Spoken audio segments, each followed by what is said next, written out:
Good morning, সবাই কেমন আছো? আশা করি ভালো আছো, সুস্থ আছো। হ্যাপি লাইফ টুম্পার ঘরেতে তোমাদের সবাইকে স্বাগত।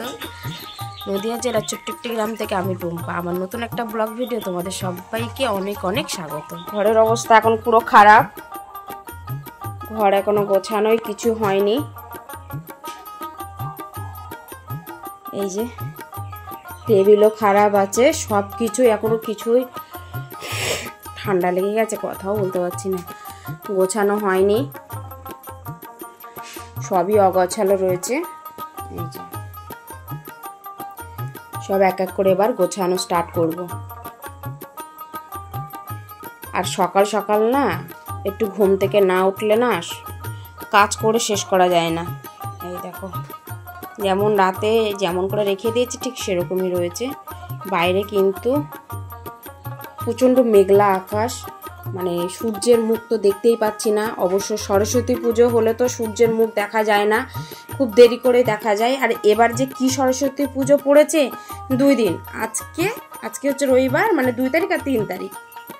কেমন সরস্বতী পুজো পড়েছে বলো তো।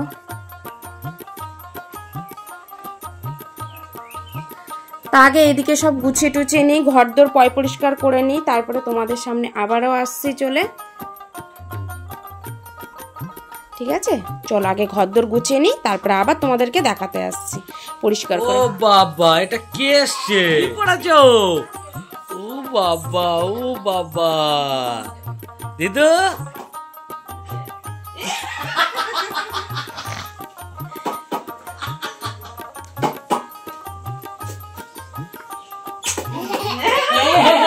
আমি চুমু খেলে কামড়াচ্ছে আমাকে। ও বাবা, খাট গোছাতে চলে আসলাম। আর খাটটা গোছালেই কিন্তু আমার হয়ে যায়।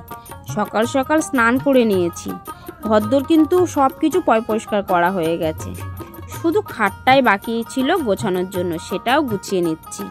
এত ভারী না ব্ল্যাঙ্কেটগুলো, গোছাতেই পারি না, খুব কষ্ট হয়, কি করব, গোছাতে হয়।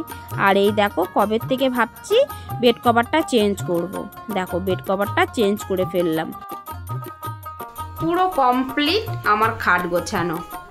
বেড কভার পাতবো কবে থেকে ভাবছি, হয়ে আর উঠছে না, তাই জন্য আজকে দেখো সবই চেঞ্জ করেছি। বেড কভারও পেতে নিয়েছি, বালিশের উষারও চেঞ্জ করে দিয়েছি, কোল বালিশের উষারও চেঞ্জ করে দিয়েছি।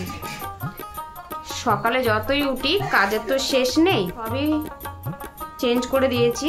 আর খাটটাও গুছিয়ে নিয়েছি। দেখো শীতের দিনে যে কতগুলো ব্ল্যাঙ্কেট লাগে, একদম পাহাড় করে ফেলেছি ওই জায়গাটা। আমার খাটটা গোছানো হয়ে গেল। খাট গোছানো হয়ে গেলে কিন্তু ঘরের ভিতরটা খুব সুন্দর লাগে, মনে হয় সবই গোছানো হয়ে গেছে। অ্যাকচুয়ালি আমার সবই কাজ হয়ে গেছে। দেখো শুধু খাটটাই যা অগোছালো ছিল, খাটটা গোছানো হয়ে গেছে, সবই পরিষ্কার করা হয়ে গেছে। পোলো সোনার কিউট কিউট জুতো ওখানে। আর দেখো ঘরদোর মুছে ঘর শুকিয়ে গেছে, কার্পেটটা পেতে দিয়েছি। এই দিকটাও আমার গোছানো হয়ে গেছে, কম্পিউটারের সামনেটাও আমার গোছানো হয়ে গেছে। আর আমার মাছগুলো মনের আনন্দে খেলা করছে। দেখো ওদেরও কিন্তু অনেক আনন্দ হয় লাইট জ্বালিয়ে দিলে। লাইটটা জ্বালিয়ে দিয়েছি, কি সুন্দর মনোযোগে খেলা করছে।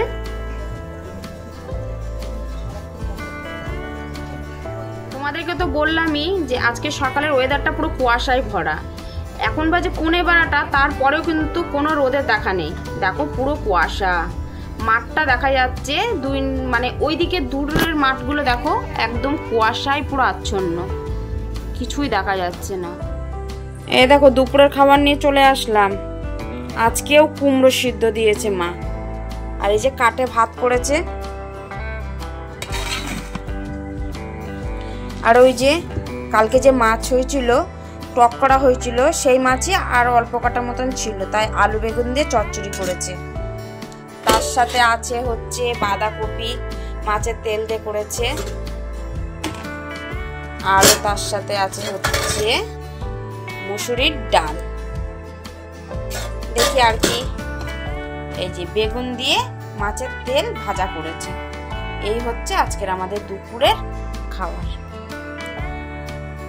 খেয়ে নিই তাহলে, তারপরে আবার তোমাদের সামনে আসছি। এই দেখো আমাদের এখানে সরস্বতী পুজো হচ্ছে, আবার অনেক বাড়িতে কালকে হবে। আজকে আমাদের এখানে সরস্বতী পুজো হয়েছে এই জায়গাটায়। এই মন্দিরটায় একটু উঁচু করে সরস্বতী পুজো করেছে, কারণ এখানে প্রত্যেক বছর সরস্বতী পুজো করে। কি সুন্দর লাগছে দেখো ছোট্টর মধ্যে সরস্বতী পুজোটা। আর সরস্বতী পুজোটা না এখানকার এই দেখো কয়েকটা বাচ্চা টাচ্চা নিয়েই করে। আর তারা দেখো শাড়ি টাড়ি পরে দেখো কি সুন্দর ঘুরে ঘুরে বেড়াচ্ছে। তা দেখো খুব সুন্দর করে সরস্বতী পুজো করেছে, আর একটু উঁচুই করেছে প্যান্ডেলটা, কারণ ওখানে না কুকুরে বাচ্চাগুলো নষ্ট করে দেবে বলে। আর এই দেখো আমার গুবলু সোনা কি করছে, পোলো সোনা, আর তার সাথে সাথে ওর মিমিও একটু নেচে নিল। আর এই দেখো দুষ্টুমি করছে, ও কিন্তু এত পাকা হয়েছে কি বলবো আর তোমাদের। রেডি, তৃষাকে নিয়ে এখন বেরোবো। আমি আর তৃষা রেডি, সুব্রতা নিয়ে বেরোবে। আর আমার পোলো সোনা কত কিছু শিখেছে বলো তো, বাবা বলো, বলো জেঠু, জেঠু বলো, জ্যাঠা। পাত্তা দিল না, মান সম্মানে পড়ে গেছি। পরে অবশ্যই তোমাদেরকে শোনাবো, অনেক কিছু বলতে শিখেছে ও। বেরিয়ে পড়লাম, কোথায় যাচ্ছি অবশ্যই তোমাদেরকে জানাবো, একটু ধৈর্য ধরো। আর এই দেখো আমাদের এখানে অনেক মার্কেট হয়েছে, রেস্টুরেন্ট হয়েছে, এগুলো সব নতুন নতুন হয়েছে। আর দেখো এটা কিন্তু শিব মন্দির, এইখান দিয়ে সোজা চলে যাচ্ছি চাকদার দিকে। আর এটা কিন্তু আজকেই উদ্বোধন হলো। আর এটা হচ্ছে জামা কাপড়ের একটা মল হয়েছে। আমাদের এখানে কিন্তু অনেকগুলি মলই হয়েছে, কিন্তু এখানে দেখো এটা আবার উদ্বোধন হলো নতুন। তা এই দেখো সোজা চলে আসলাম, কোথায় এসছি, দিদি ভাইয়ের পার্লারে। মেয়ে চুল ওয়াশ করবে আর চুল স্ট্রেট করবে। মেয়ে কবে থেকেই বলছে মেয়ের চুলটা এত পরিমাণে নষ্ট হয়ে গেছে, তাই জন্যই বাধ্য হয়ে মেয়েকে চুলটা ওয়াশ করাতে হলো। আর একটু সরস্বতী পুজোতে ঘুরবে বলে চুলটা একটু স্ট্রেট করে নিল।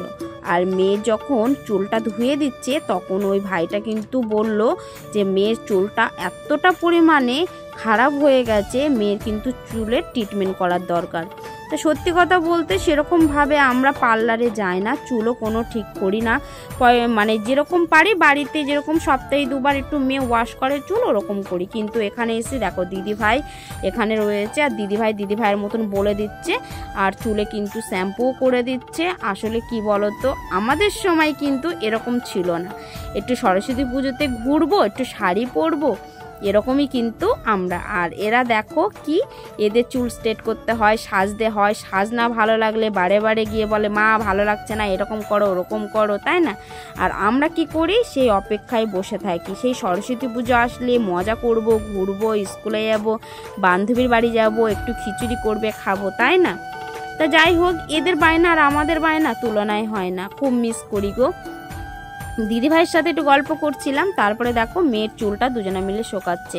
আসলে পার্লারে প্রচণ্ড ভিড়, আর ভিড় এত, আমি একটু এসেছি একটু দেরি করে। তারপরে দেখো মেয়ের কিন্তু চুলটা শোকানো হয়ে গেছে, এবার মেয়েটাকে চুল স্ট্রেট করে দিচ্ছি। তারপরে দেখো এটা দিয়ে আবার স্ট্রেট করছে। আসলে এখনকার বাচ্চাদের কত বায়না, তাই না? ওরা কি সুন্দর চুলটাকে স্ট্রেট করছে, আর আমরা কিন্তু কি বলতো নর্মাল একটু শ্যাম্পু দিয়েই কিন্তু আমাদের কাজ কমপ্লিট করে নিতাম। আসলে কি বলবো, মেয়েটার চুলও এখন নষ্ট হয়ে যাচ্ছে। আমরা তো আগে হেনা করতাম, চুলে লেবু দিতাম, কত কিছু করতাম, তাই না? এখন কিন্তু সেরকমভাবে কোনো কিছুই দেয়া হয় না। এরকম দিতে গেলেই আগে ভাবি চুল উঠবে, কিন্তু তৃষার চুল কিন্তু প্রচণ্ড উঠছে, তৃষার চুল কিন্তু প্রচণ্ড রাফও হয়ে যাচ্ছে। আসলে স্কুলে যাই তো সকালে উঠে স্নান করে, গোড়াটা ভিজে থাকে, বিনানি করে চলে যায়। তো সেরকমভাবে মেয়ের চুলে কোনো যত্ন করা হয় না। তাও এখানে এসছি, ওনারা অনেক কিছু ট্রিটমেন্ট করতে বলেছে, সেগুলো বলেছে ফলো করতে, আর সেরকম শ্যাম্পু এখান থেকে নিয়ে যেতে, শ্যাম্পু সিরাম এগুলো সব ব্যবহার করতে। ফাইনালি দেখো মেয়ের চুলটা কমপ্লিট হয়ে গেছে। পরে কিন্তু মেয়েকে দেখো চুলের মধ্যে স্প্রে দিয়ে কি সুন্দর লাগছে চুলটা।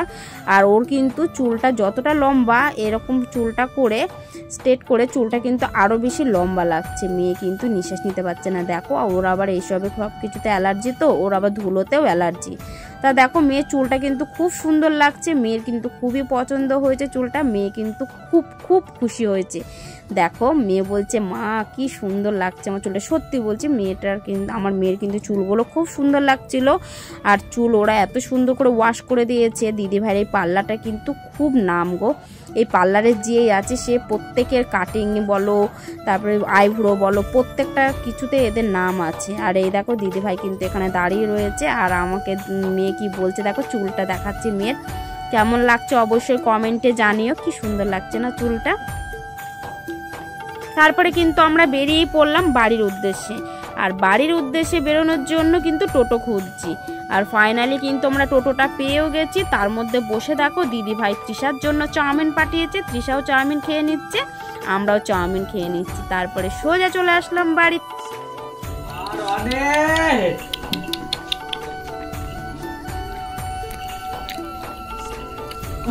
হাতে কিছু নেই, বস বস এখানে বস, এখানে বস, এখানে বস।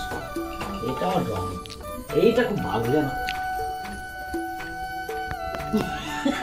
তাকাচ্ছে নাম করে, এই দুটো আমাদের ঘরেই থাকে, বুঝতে পারছো তোমরা? ও বাবা, এখানে আসো, এখানে আসো, এখানে আসো, চলে আসো, চলে আসো। দেখেছো এই দুটো আমার ঘরেই থাকে, মারবো কামড়াই হবে। রাতের খাবার নিয়ে চলে এসেছি। কি রান্না হয়েছে? গরম গরম ভাত আর মাংসের ঝোল। আজকের মতন ভিডিওটা এখানেই শেষ করছি। সবাই ভালো থেকো, সুস্থ থেকো, গুড নাইট, টাটা।